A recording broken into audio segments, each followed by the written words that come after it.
talk here. We got some breaking news into the football world that we heard yesterday, and it brings a sad time for not only me, but Patriots fans all over.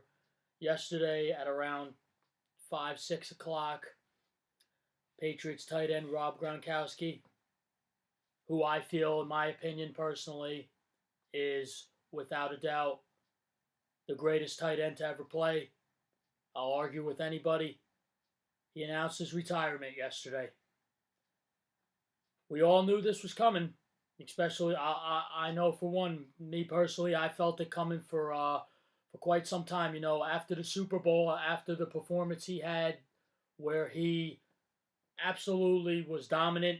Anytime when Tom Brady really needed somebody to go to, in the Super Bowl, you could argue the only two players that came to play on offense, well, three players were Tom Brady, Julian Edelman, of course, and Rob Gronkowski. And when Rob Gronkowski, in the fourth quarter, when it needed to, needed to be made, he made them. He caught that pass to make it first and goal from the 2. That led to Sony Michel's touchdown. Only touchdown in the Super Bowl. Patriots Super Bowl champions. I'm going to go in like this. I really thought that after the Super Bowl, Gronk would want to play out, is because this, for a lot of people who don't know this was Rob Gronkowski's final year of that 6-year, $54 million extension he signed back in 2012, which at that time was the highest paid for a tight end. Obviously, that's went up higher. Rob Gronkowski could be summed up in one word, in my opinion, and I'm going to say it. Greatness. Yes. Did he get injured a lot? You're damn right he did. That's why he's not playing anymore, most likely. Injuries are the reason why. He's going to be 30 years old on May 14th. Yeah. He's retiring. 30 years old. But he's got a bright future ahead of him. I'll get into that in a minute. Yeah. Julian, at first yesterday, he broke the news to me. My father broke the news to me. I was with my fiance. We were at a movie. I was going to say, you were MIA. I was shocked you didn't tell me before I told you. I was like, he's got to be doing something. He's not on his phone right now. I didn't see any reaction. I'm like, what's he up to right now? So, I was just waiting to see, what you were going to say once you figured it out. Well, I didn't want to believe it. But you know what? I don't blame you. It's upsetting to me, but you know what? I'm happy. What he did, everything he did for the Patriots, he brought it 150% every time he stepped on the field. The guy was a physical specimen. Yeah. He was elite. I don't care what anybody tells me. When he steps on the field, he's a mismatch nightmare. You got a game plan for this guy. Your defense, if you don't take care of this guy, he's gonna kill you. You single, and the thing is, if you watched, historically, people said that he did not play good against corners. That's a crock of crap. He played great against anybody who covered him. Yeah, I agree with that. Who's saying that? I mean, I've heard some. I don't like him, but he's mad good. Obviously, I'll get into my view of him as well soon. But who was saying he doesn't play good against corners? I don't see that as a fact. I mean, when was I'm sure maybe sometimes his numbers could have been lower, but I'm not sure. You know better than me. Who was telling you? This was said last year. Somebody, I forgot who said it. Somebody playing said, "Oh, I'm sorry." Jalen Ramsey said it. Oh, well, he talks a lot of crap, so I'm not surprised. So the one thing with Gronk is I want to bring up, I know Julian is great with this. I'm going to bring up Gronk's stats right now. Yeah, I mean, it's your guy, so go ahead. In Gronk's 9-year career, he played 115 games. Obviously, he only 2 times in his career did he play a full season. His rookie year in 2010 and his monster season in 2011, his coming out party. Other than that, 2014 Super Bowl season, he missed 1 game. 2015, he missed 1 game.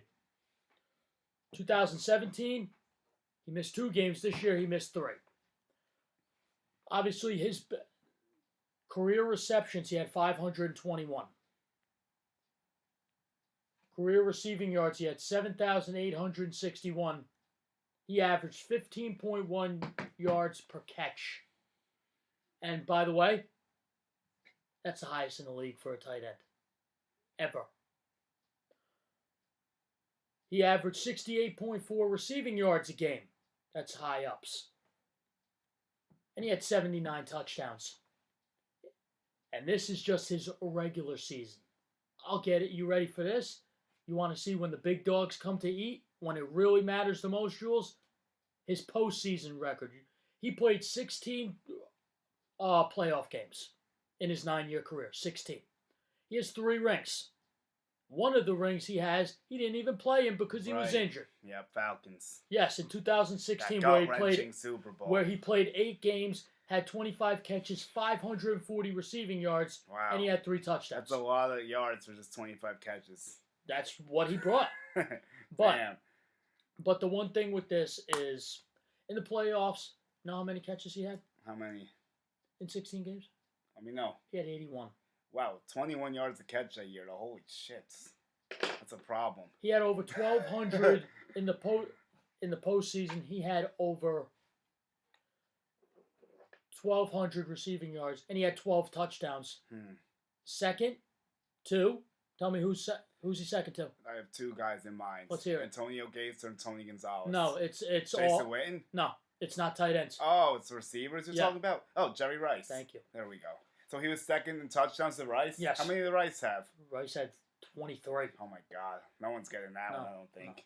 No. Rice is so good. But the thing is with this is Gronk, what people don't understand is this guy, I don't care what you tell me. Yeah, this year, did he have a down year for he had 47 catches, 682 yards. He averaged 14.5 yards a catch, 52 receiving yards a game. That's a bit low for him. Yeah. But he had 3 touchdowns. But I will tell you this. When he made up for it with his blocking. I was going to say that before you did because his blocking is very good. Even as an opponent, I noticed that. Like, he opens up the lanes, and you guys run the ball very well. Obviously, Michelle did a great job this year. Gronk does a lot of things, like you said, that you don't see in the stat sheet, like the blocking. He had great leadership, too. A lot of the guys respected him on the team. He opens up areas for other guys. I'm sure Bobby would tell me that as well. I mean, Gronk was a specimen. I hated playing against him. He was a pain in the ass. I'm thrilled that he's gone. I'll get to more of it later, but what else would you like to say? I think that, his blocking was so underrated. For sure. For people who don't know, people should know this. A tight end is basically an athletic offensive lineman that could catch. Right. And he was both. What he did is, no matter what you asked him to do, whether it's blocking J.J. Watt, which he has, and done with great success, and blocking some of the best pass rushers out there, and just destroying guys. For 9 years, listen, when this guy got to the team, the first year in 2010, you and I were seniors in high school at that year. Yeah. This guy, when we got him, his coming out party was against the Steelers. And that's the team who he really destroyed. Oh my God, dude, he bodied the Steelers. I remember that one game. I'm trying to remember which one. This might have been 2 years ago. You guys were down like a couple touchdowns, so like 10 points or something. I think you guys threw him the ball like 3 or 4 straight times, so like 20 yards apiece. They just had no answer for him. 2017. It was embarrassing to watch. I was like, do these guys know how to cover anyone? Like, you guys were doing the same post pattern over and over and over again. They couldn't stop it. He was moving down the field at will. I was like, oh my God, Pittsburgh, get your shit together. So, and yes, I guess we'll curse a little bit on this. I could tell you. It was embarrassing to watch. I remember that one. I could tell you this right now. That I know what game it is. I remember. He bodied the Steelers every time you guys played them. I'm gonna Sean McVay you right now because he remembers every play. I remember this too. Okay, go ahead. This was 2017, and this was week 15, 14. Yes, it was towards the end of the season. So, okay. This game mattered the most. Patriots were down. Le'Veon Bell scored a touchdown. They were down a touchdown.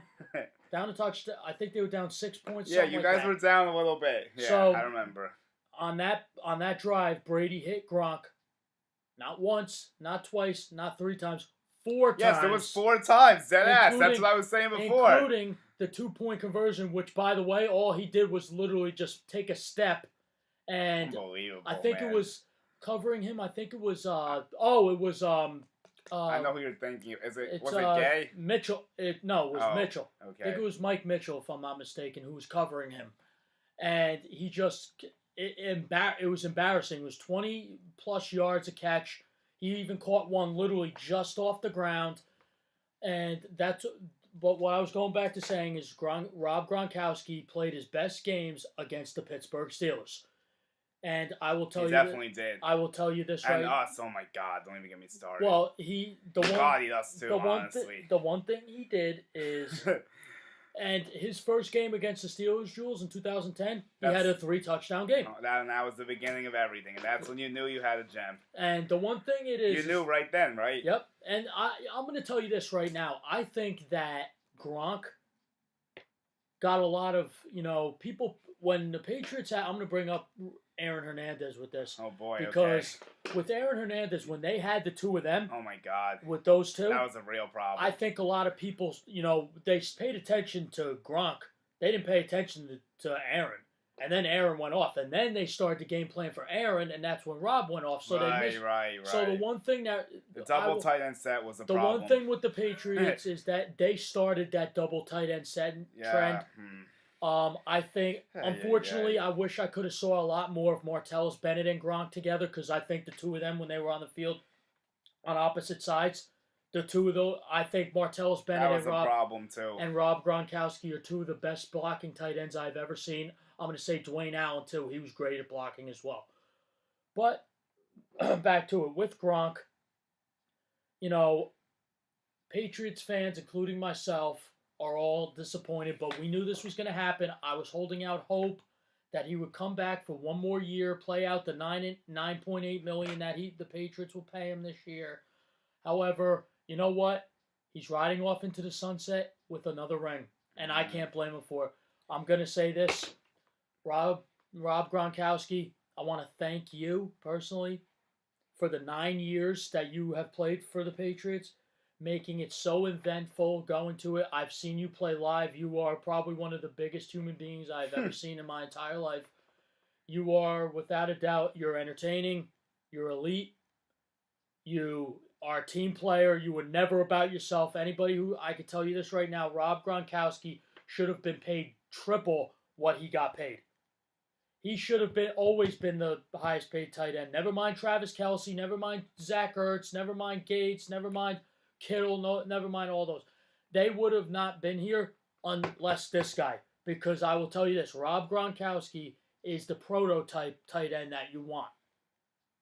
I think right now in the league, I think there will never be another Rob Gronkowski. No. But, you see, like you said, you see Travis Kelce. Travis Kelce is nowhere, in my opinion, on Gronk's level. Anybody, you argue with me all the time, but we could say this. Rob Gronkowski was an old school tight end. Mark Bavaro. I think Tony Gonzalez. Let me ask you this: Tony Gonzalez, was he good at blocking in your opinion? He was. It's hard for me to say fully because by the time we watched him, he was kind of towards the back end of his career. I mean, from what I can tell, I'm not sure if he was amazing at it, but I don't think it was an issue of his. I'm not sure where he really stands, to be honest with you. But I think he was a decent blocker. I'll at least say that. I'm going to tell you this. What do you think? I think that listen on the drive home from work just before, I listened to Stephen A. Smith on ESPN Radio, who I think is hilarious. I'm a big Stephen A. guy. I think he's hilarious for sure. He brought up Rob Gronkowski and said that he can't say that Rob Gronkowski's the greatest tight end ever, and here's why. He said because of the stats that Tony Gonzalez put up. I understand that. Oh, he said Tony's the best over He said Tony's the best because Tony has the longevity. He has over 1,300 receptions. I'll give it to you. I'm going to say this right now. If Rob Gronkowski didn't have all these injuries right now, he'd still be playing in it right now. I would say he would have over 100 touchdowns. But the thing is, with Gronk, and also another thing I saw today is on Undisputed on Fox Sports 1. Yes. They had Skip Bayless and Shannon Sharp. And Shannon Sharp, who was a great tight end too in his own right. He basically said that he said he can never compare to what Gronk was. He said Gronk was something different, something special. Gronkowski, what he did was they compared their stats, and in his career, Shannon Sharp played 204 games. Okay, Gronk played 115 from what I can see over there. And in 204 games, Shannon Sharp had 63 touchdowns. Gronkowski in the 115 had 79. What about the yards and the catches? The yards and the catches, what's his name? Shannon Sharp, I think, he had more. Well, he played longer. Yeah, he played longer. But the thing is, he admitted that Gronk is what separated Gronk from everyone else is the way he blocked. That was a very underrated part of his game. Yeah, I mean, I want to go through some other stuff too, but from my perspective, and our Jet perspective, Chris Johnson, congratulate him on a great career. And actually said he would miss him, which I thought was idiotic, but that's besides the point. I guess he was just being nice with the situation. And then, hold on. Then Jamal Adams actually said some nice stuff. So did Le'Veon Bell. Yes, everybody did. Bell said some stuff too. No, but you see that not one person in the league has something negative to say I'll about go over Gronkowski. what Jamal said, because Lev Bell was like, I think he said a pleasure lining up with you or something. I can get to that too. But Jamal Adams said, an absolute honor to line up and compete against the greatest tight end ever. Congratulations to a true professional and amazing career. Love, President. So yeah, he's calling himself President now. Yeah. But that's not what this is about. So he's congratulating Gronk. Adams had some trouble with Gronk, obviously, like most safeties do. Anybody on defense does. So, that's that, I guess. But the Jets, yes, we are very happy he's gone, but they also respect what he's done. And I respect what he's done as well, and this is what I'll say about Gronk. I mean, yeah, Lev Bell said thanks for the amazing moments. And he saw personally how badly he bodied the Steelers, so I'm sure it was very personal for him to watch Gronk go. But the thing is with Gronk, I hated playing against him because he was always there when Brady needed to play. He always came through when he had to. He always got open. He always set the running lanes with the blocking, like Bobby said, very underrated. He dominated us. I don't know his career stats, but the thing that really struck me about Gronk when I was thinking about this is that it's actually a very big relief to me. Obviously, I was celebrating when this happened, honestly, because it just helps us. But since Gronk has gotten in the league in the 9 years, we haven't made the playoffs in 8 of those, and I think he has something to do with that. So I'm very happy to see him go, because honestly, since he's been in the league, we have been garbage. Straight garbage, except the 1 year. His first year, we were good. The one thing I could say with you about that is his rookie year when you guys went to the AFC Championship game, second consecutive year. Yeah. Is the one thing is that game, the Patriots didn't utilize Gronk in that game. If you watch that tape over, he's one-on-one with safeties. Brady never, and also another thing to the game plan, Brady didn't have any time. But yeah, we did a good job that day. The one thing the Patriots did not do that game against you guys is we didn't utilize both him and Hernandez that day. Yeah. And I'm not taking anything away from what the Jets did. Well, Gronk was also a rookie too. Like he wasn't Gronk yet, in theory, you know. He came out. Listen, he played great against the Jets this year. I went to a game, the Jets game at MetLife. He had a touchdown that day. Yeah, I mean, he always killed us. I remember the play before he had a touchdown. He got lit up by Jamal Adams, but Jamal Adams was very respectable. But like I said, with the Jets now, I know Julian's gonna get to this. So can I say it? Go ahead. We have the best tight end in the AFC East, boys. We finally did it. Chris Herndon, baby, he's the future. 39 catches, 502 yards last year and 4 touchdowns. With Sam Darnold missing 3 games, which is a factor in this. Also, he was just a rookie. Although, sadly for us, he's going to be suspended for 2 games to start the season, probably due to DUI last year, I believe. He might get suspended 1 or 2. Really? I did not know that. Yeah, it might happen. It hasn't been announced yet. Hopefully it doesn't, but I think it's more than likely not. But anyway, regardless of that, he should still be the best tight end in the division. Unless you guys, even if you guys draft Fant or Hawkinson, I think right now I would say that Herndon's probably above them. He's been in the league. Yeah, so we don't know what they are yet, so that's why I'm saying that. They could pass him in theory, I mean. But right now, we definitely have the best tight end on paper. I will tell you this. I'm glad you went into that. Thank you. Yeah, we're going to get to that. I knew we would. So, which one would you prefer between the two? So, people have been asking me all day. Have they asked you that question?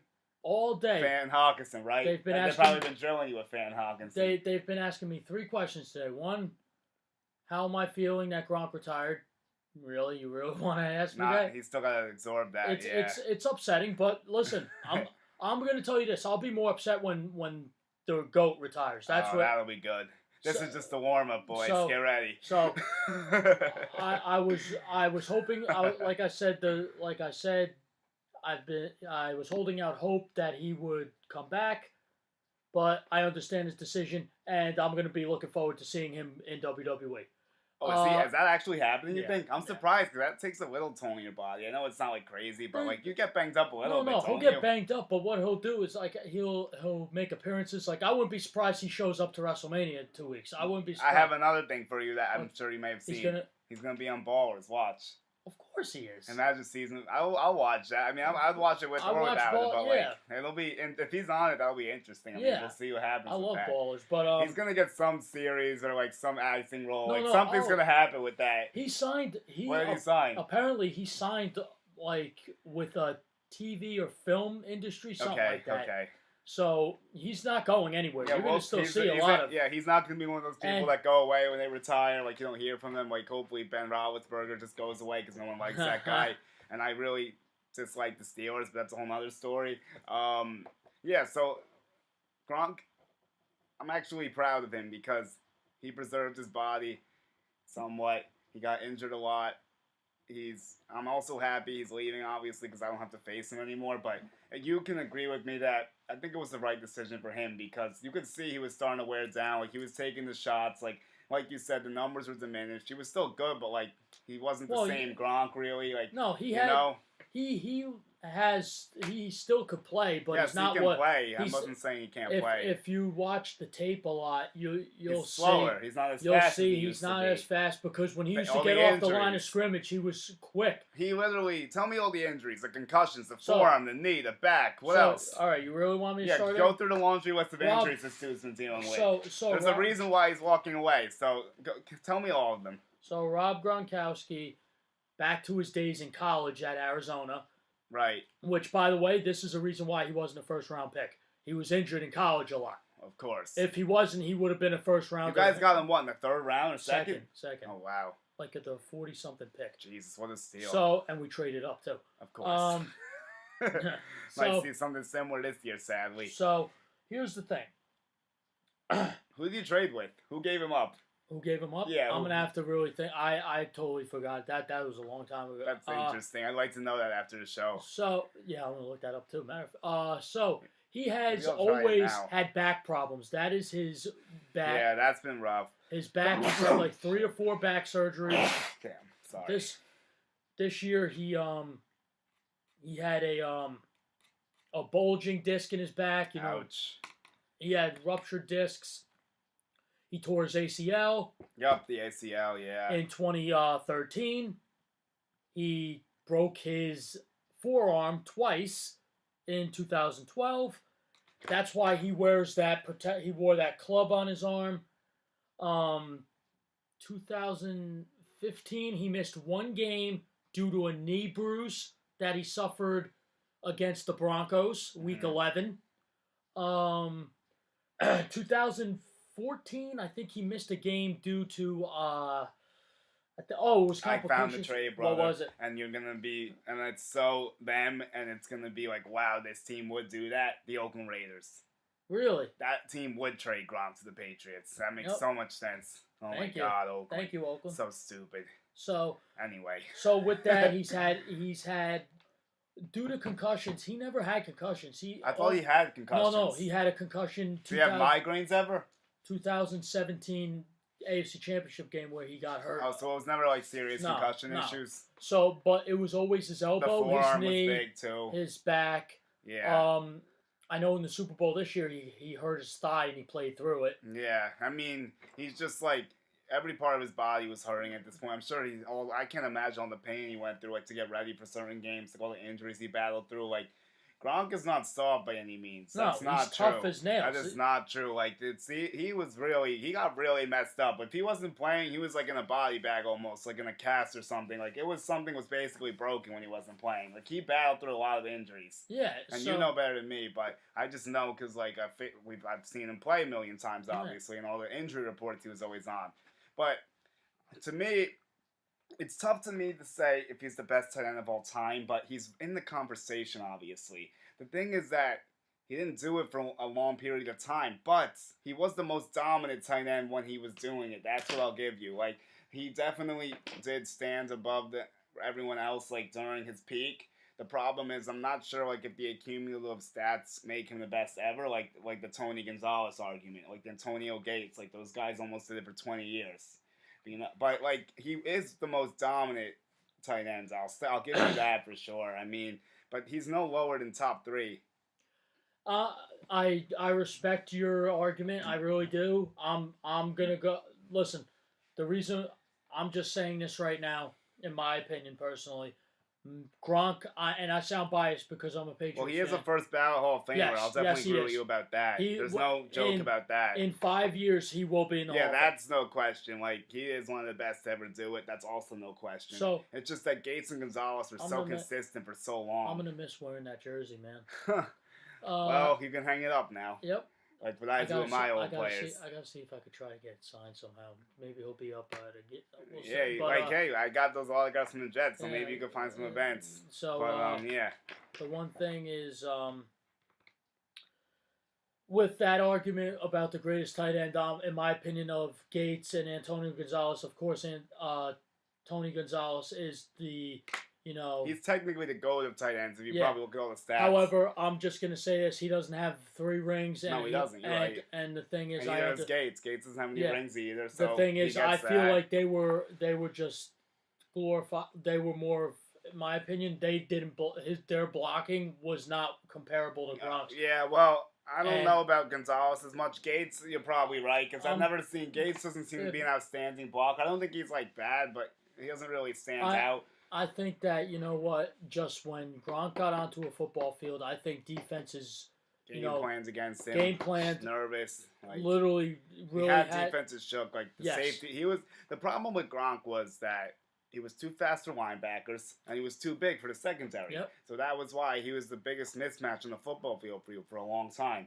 So I think we should pass Gronk for now because we spent a lot of time on him. Oh, I'm just gonna say. But if you want a parting shot, go ahead. But I think I'm about good with him. I want to get in because we got off topic about what tight ends we could replace him with. Oh, okay, yeah. So this is all right. So Fant or Hawkinson. Well, I'm just gonna tell you right now.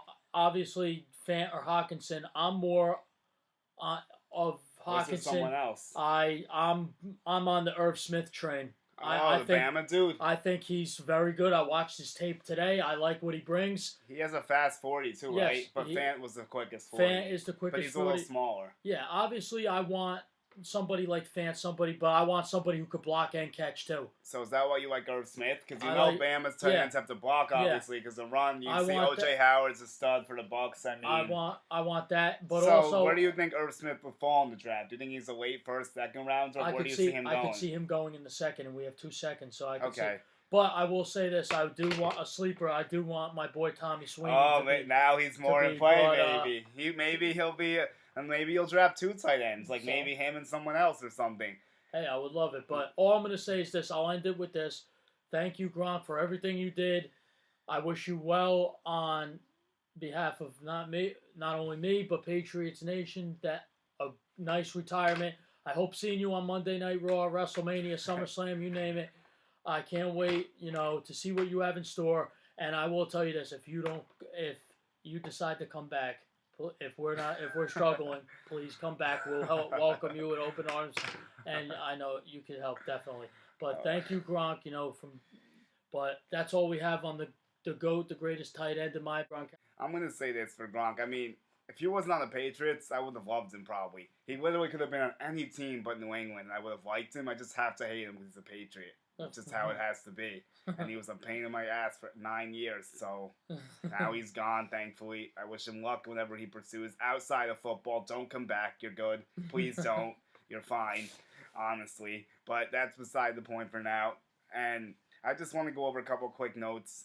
We re-signed Chris Copeland today. Linebacker has some nice steps in the sack game, hopefully. 5 sacks last year, 35 tackles. I see numbers being thrown around. He has 7, but I looked up the stats. It's only 5, so, I'm not sure what happened. If it was, not credited, I don't know. But, regardless, it's another pass rush option we need. So, in the draft, who do you think will be the first tight end off the board? Do you think it'll be Fant, Hawkinson, Fant or Hawkinson? It's going to be either Fant or Hawkinson. It depends on the team. And how high up do you think it could be? 15. Okay. And I could Redskins see are around 15. I could see that, and I could see where I could see Noah Fant going. I Where? could see him going to Green Bay. I could really see that happening. Interesting. I could also see Hawkinson fits in. You know what? All these tight ends really fit into what every team wants. Now, yeah. The game's adapted for tight ends. This year's draft class is rich with tight ends, defense, and wide receivers. Outside linebackers, huge. D tackles as well. But what else? So, I feel that Hawkinson. You know where I could see him going? Obviously, I gotta really think about this. Hawkinson is.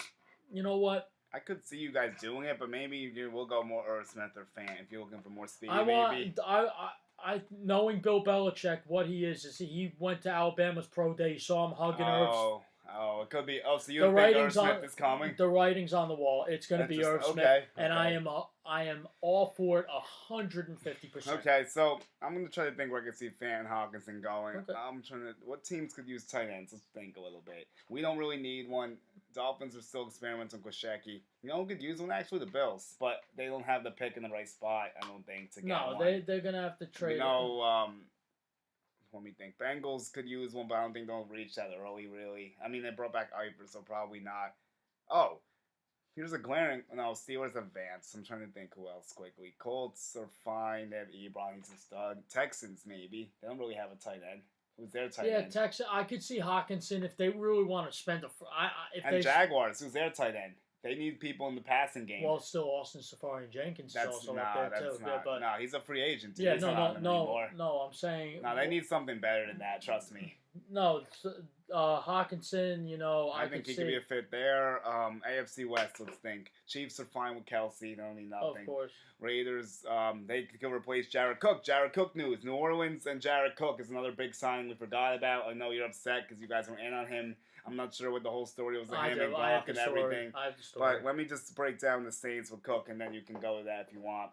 So Jared Cook signed for 2 years. Basically, it's a 1-year deal, though. It's $8 million guaranteed in the first year. Like, they can cut the tie with it after a year. It is technically 2 years, but all the money is guaranteed in year one. When was this announced? I just looked at this today. I looked at this all. I was looking for this all day. I didn't say with the exact terms, but that's like what I know from it.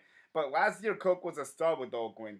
68 catches, almost 900 yards, and 6 touchdowns. He was their best player by far on offense. He was the lone bright spot of a dreadful offense. I think he's going to do wonders in New Orleans. I think that's a great option for them. Add some threats to Michael Thomas. Give them more versatility. Yeah. The Saints have really been lacking in tight end for a while, ever since the Jimmy Graham's departure. So I think that's a home run move for the Saints. Of course. It would have been nice for you guys, especially without Gronk. And I'm sure you're a little upset about it. But realistically speaking, I think you should be not happy, but like you should be looking for the next wave because you guys got to start to turn the page soon. Like once Brady goes and stuff, like Cook could be a stopgap, obviously, but I think you should be looking for someone to build on, like for the next 2 years. No, I wanted Jared Cook. I understand. For a 1-year deal. I would have loved it. Yeah, it would have been a nice stopgap. However, it is what it is. Yeah, so.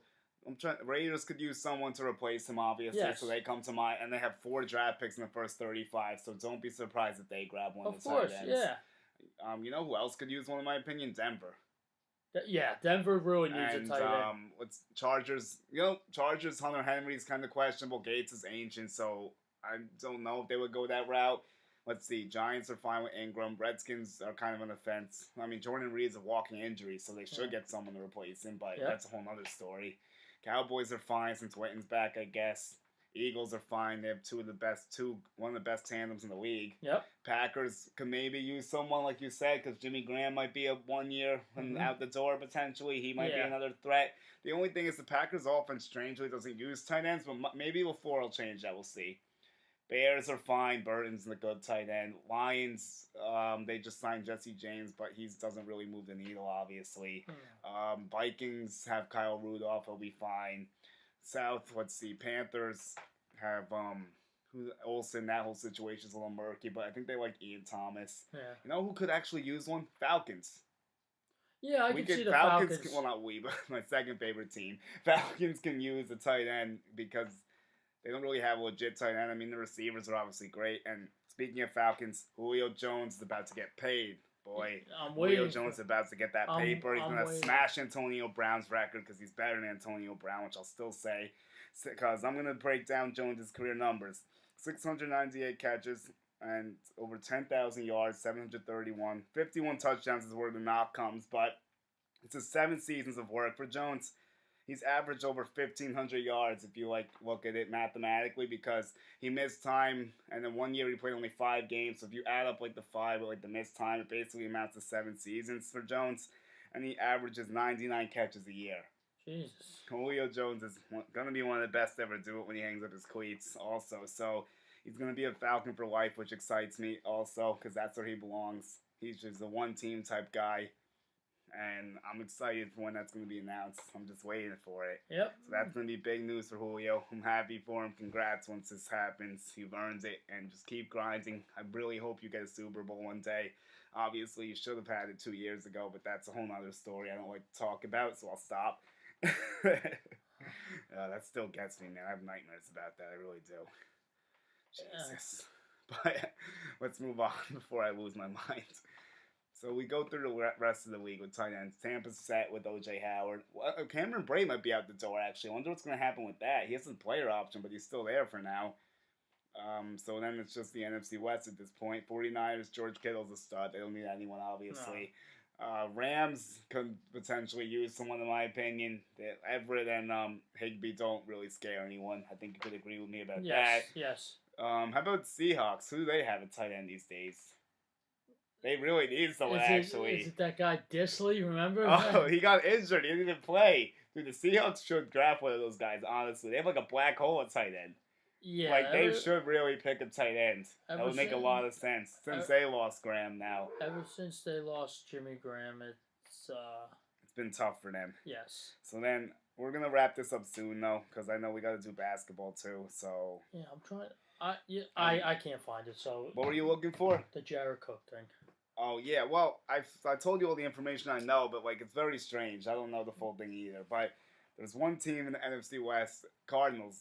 They could use someone, honestly. Well, yeah, they I mean, Jermaine, who's the guy that's not good? Ricky Sales. Oh, Ricky Seals Jones' ass. That guy's buns. He's not good at anything. He's just, yeah, man. And then they had Jermaine Gresham running around as well past his prime. Guy never past his prime. The guy never had a prime. Yeah, I guess. I mean, he has a bunch of injuries. But there's one more big thing, and then we're going to wrap this up. Justin Houston to the Colts is a very significant move. 2 years for $24 million. Houston, nice payday. Houston got a lot of money for a 30-year-old, which is maybe why the Jets didn't get him. We were in on him, apparently. Houston had 9 sacks last year. He can still rush the passer at a high level. And he also had 9 sacks, and he missed 6 games with a hamstring pull. So I'll tell you, what does that tell you about the guy? He can still get double digits. Yes. That's what it tells me. So he had 37 tackles. He still had 5 forced fumbles in that limited time, too, and 1 pick. I mean, Houston's on the wrong side of 30. That's the only issue with him, but it's a 2-year deal. I love this move for Indy, and I caused this to happen, honestly, because I was like, what's Indy doing? I'm like, why are they not spending the money? What are they waiting for? And, of course, they get Houston. I'm just like, well, there it is. I spoke this into existence. I'll tell you this. I don't know what in the blue hell the Chiefs are thinking, to be quite honest. The Chiefs, that defense was the worst in the league, and your 2 bright spots on defense, you got rid of Eric Berry. Yes, you got Tyrann Mathieu. That's it, though. But other than that, what have you done? Nothing. The Chiefs are in trouble. Your defensive line is taking a hit. Yeah, I think, honestly, they're going to make a run into Ndamukong Suh. I think that's... Oh, that's your move for the Chiefs? I do. Honestly, I wish it was a Patriot kind of move, but obviously I don't think they are because they're going after Chiefs defensive lineman Alan Bailey, who they're in works right now with. Yeah, so that's something. I don't understand. I really the Chiefs do not understand. Why did they trade D Ford? I still don't get that one. I don't understand either.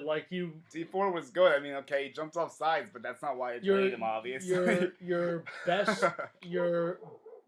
players on defense you got rid of. Now, Eric Berry, listen, the guy is past his prime. I'm sorry, he is. That one was fine to me. Like, he was washed by Gronk, as we've talked about like a million times already. Gronk bodied him, literally. You saw the thing. Every single time, slant to Gronk, slant to Gronk, slant to Gronk. Barry was right on his hip, and he couldn't do anything about it. He wasn't even close to stopping the ball. It was a joke. Like, Barry, he's running the same play. Figure out how to stop a slant. Holy crap, man. It's ridiculous. The thing is, too, Eric Berry...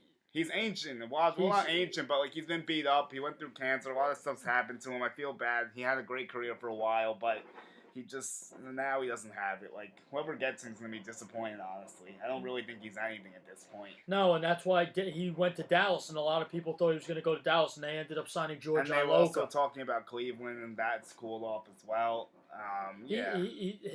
His better days are behind him, clearly. I think he's going to sign during the year when someone loses a safety injury. Yeah. That's where he's going to come in. Yeah, I mean, I think he's going to be done. It's going to be it's a one-year deal. If he plays, I think he's done after next year, honestly. It's a Kenny Vaccaro type of situation. Yeah, so we're about wrapped up with that. I just have two more pieces of news because I know we're running a bit long.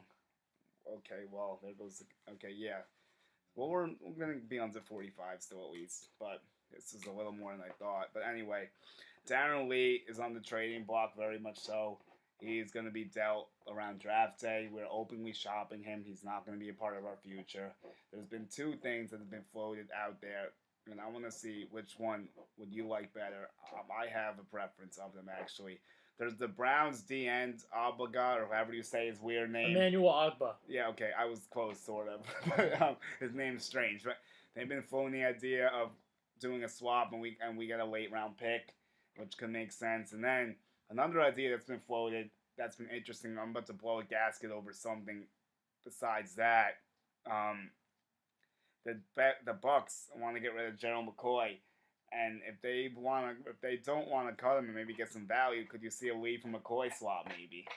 What do you think about that? You know what? Yeah, I saw that on Twitter. I can see that. It makes sense, kind of. Because that fills a hole in the defensive line, too, for you guys. It would help our D-tackle situation. I mean, we got McClendon back, so he's steady. One thing, you guys lost a guy. You guys, like I said, you don't really talk about him.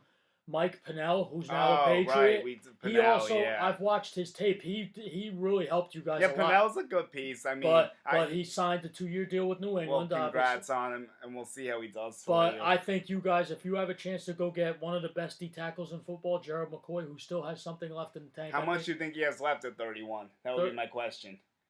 Like, you think he can still be productive for us? I think he has 2 more years left, tops. The reason why I like this is because it would take us out discussion for Quinnen Williams, and I want an edge guy. So, like, if you put McCoy inside, and then you draft Allen or Bosa, that D-line's nice. Like, you're cooking at that point. Like, that's something I'd like to see. But I'm not sure how realistic that is. It's really just, everything's all open with Darren Lee right now. There's even things that they're saying Denver was very interested. That cooled off. Then there's one more thing about the Redskins and Jets trading. A bunch of crazy speculations been flying about a draft day trade between Jets and Redskins because they really like Dwayne Haskins. So my situation is that I don't want to trade the pick. If Bosa's there, you don't trade that pick. I don't care what they offer you, in my opinion. But if Allen's there, I still want to take Allen, but I guess it's more open to trading maybe. Yeah. Because the way I see it, one of them's going to be there because I don't think Quinnen Williams is going to make it to us. I think the 49ers might grab him. But yeah, I mean, in that situation, if Murray goes 1, which is everyone assuming at this point, 49ers do both, and then yeah, we still have Allen or Quinnen. So I don't know if they're going to trade it. That's a whole discussion for another day. We're going to have a draft show as well. It's the first time we're announcing this, I think, maybe. But me and Bobby are going to have a show down AC. We're going to have the new mics and stuff. Draft day coverage. We're going to have some and then we'll go through the picks, and then we're going to be off on our way probably back. Yes. And then we'll probably wrap it up like a day or two later, give like post reactions, like grades once all the rounds have been completed. One last bit of very significant news. And Bart Scott, who we went to a press conference with Bart Scott, and he told me that Ziggy Ansah's not worth signing. He said that he's too injury prone. I thought he was going to be the next JPP, but he's not. He's very injury prone. Like I said, he's only played, I think in the last 3 seasons, I think Bart was saying he only played 1 or something, basically. Mm-hmm. So now, the reason he's unsigned, and Bart said that as well, that there's a reason he's unsigned, and it just came to my phone this morning. The teams are very concerned with the shoulder that was operated on. and they need the medicals. That's why he hasn't been signed yet. I know he missed time against us. No, I think we may have got injured in our game, actually, or something. But regardless, I'm Julian Gallardi. I'm Bobby Tom.